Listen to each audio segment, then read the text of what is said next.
মই জুবিনে কৈছোঁ।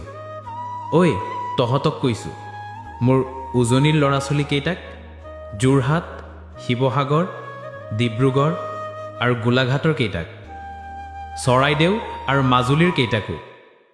শুনিছনে? গুৱাহাটী ফাললৈ আহানে? আহিলে মোক মাত এটা দি যাবি। মই এতিয়া সোণাপুৰতে আছোঁ।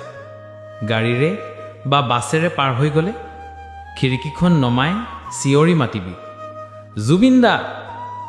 মোৰটো নুলিয়াবি, নহ'লে জানই নহয় মই হয়তো সঁহাৰি দিব নোৱাৰিম, কিন্তু মনটো অলপ ভাল লাগিব, আত্মাটোৱে অলপ শান্তি পাব। পাৰিলে এখন্তেক Robi, try to feel my presence. কান্দি কাটি হুলস্থুল নকৰিবি। পাৰিলে মোৰ গান এটাকেই গুণগুণাবি। মই চকুপানীবোৰ ভাল নাপাওঁ। I don't like tears, I like smiling faces, happy faces.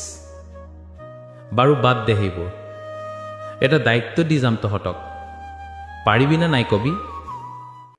অসমখনক বৰ ভাল পাওঁ মই। জাতি ধৰ্ম নিৰ্বিশেষে মানুহবোৰক বৰ ভাল পাওঁ। এতিয়া অসমৰ দায়িত্ব তহঁতৰ। যেনেকৈ উজনি অসম তহঁতৰ, তেনেকৈ নামনি অসমো, ধুবুৰী, গোৱালপাৰা, বঙাইগাঁও, বৰপেটা সকলোখন জিলাৰ মানুহ তহঁতৰ। ব্ৰহ্মপুত্ৰখন তহঁতৰ, অসমখন তহঁতৰ। দায়িত্ব তহঁতেই ল'ব লাগিব। Now you are responsible for Assam and Assamese people. এইটো বুজিছোঁ, ধুবুৰী, গোৱালপাৰা, বঙাইগাঁও, বৰপেটা, পূৰা নামনি মধ্য অসমৰ মিয়া মুছলমানেও মোক মৰম কৰিছিল, মোৰ শ্ৰদ্ধাঞ্জলিও দিলে, মোৰ কাৰণে কান্দিলে, মছজিদ মাদ্ৰাছাত আল্লাৰ ওচৰত দোৱা কৰিলে। এতিয়াৰ পৰা তহঁতে মিলিজুলি থাকিবি, সিহঁতক মৰম কৰিবি।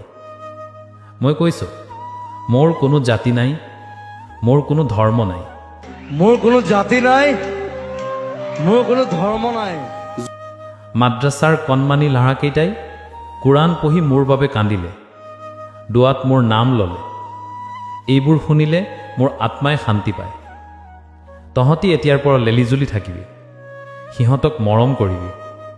মই কৈছোঁ, মোৰ কোনো জাতি নাই, মোৰ কোনো ধৰ্ম নাই। মই কেৱল মানুহ, মানুহৰ বাবে গান গোৱা এজন। সেইবুলি আকৌ মোক কপি নকৰিবি।